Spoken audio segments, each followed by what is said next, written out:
Okay mga ka-TH, so ito yung mga nakuha namin mga HTM, backfill at mga pantayan tabas. Yan, so dito yan nakuha. Then meron tayo ditong foot marker ng bata. Ayan,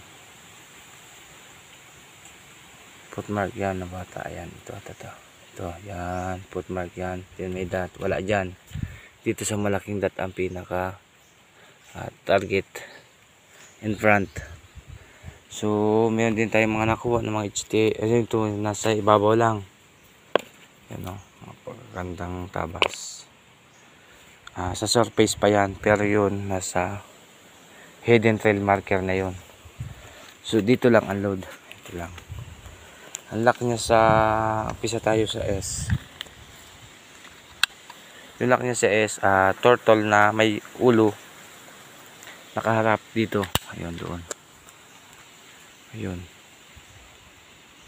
Hindi kita. Tapos punta tayo ng 135 niya. Yung malaking bato. Turtle dun niya nalabas ang ulo. Nakaharap yan dito. At ang mata niya is jar. Engraved na jar. 135 yan.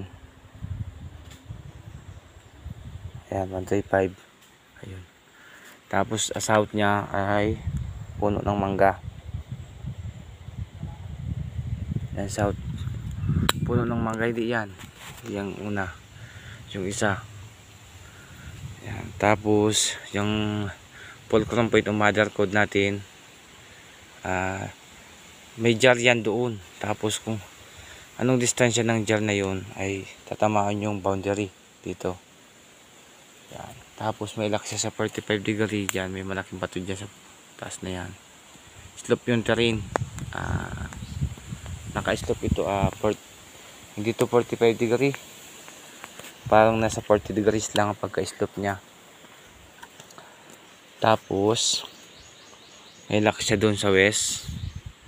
Subalit nakuha ko itong spot for dahil sa yung may stone map dyan na may sukat na din. Galing sa medium load papunta dito is 5 feet. Galing naman sa big load papunta dito 9 na 5 feet. So dyan tatama sa boundary. Andun ang 8, dito yung 9. Sorry. So dito natatama sa spot. So yung degree nakadepende yan doon sa stone map. So nakadepende yan doon. Tapos tumbok na din natin yung dalawang spot dyan. Giveaway yan. Big, medium, pinakamaliit, maliit at maliit. So bali 5 ang deposito. So multiple deposit. So bago naman itong nahukay, halos nandyan lang yung hukay namin, the place. Dito lang pala ang target. Dahil may foot marker nga dyan. Ito. Yan. Foot marker yan. Yan. Foot marker yan. Na may malaking hole in front. Tapos itong bato, tinanggal namin. Itong dalawa na ito. Yan. Pantay ang tabas, oh. Ayan. Pantay ang mga tabas niyan. So dyan yan nakuha. Pinagulong na namin. Dahil yan ang pinakip nila dyan. So marami ng hukay. Dahil nagkamali tayo ng mga hukay. Pero trenching lang yan. Babalik natin yung mga lupa na yan. Pati doon. Wala na din. Halos na hagip namin yung layout ng recrap ng big load. Pinahinto ko na din. Tapos ito medium load, unload niyan wala dyan, kundi nandun sa west. S yan, nandun sa west unload. So targeting natin yun, dalawa pa dyan na small.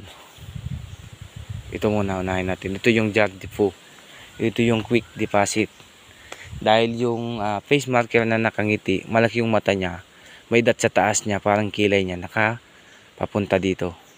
Tapos naka-pattern yan dun sa jar. May jar dun, papunta dito. So yan lang mga ka-TH. Yan lang may bibigay ko sa inyong bahagi. Sana ay positive tayo dito sa hukay natin. Maraming salamat. God bless.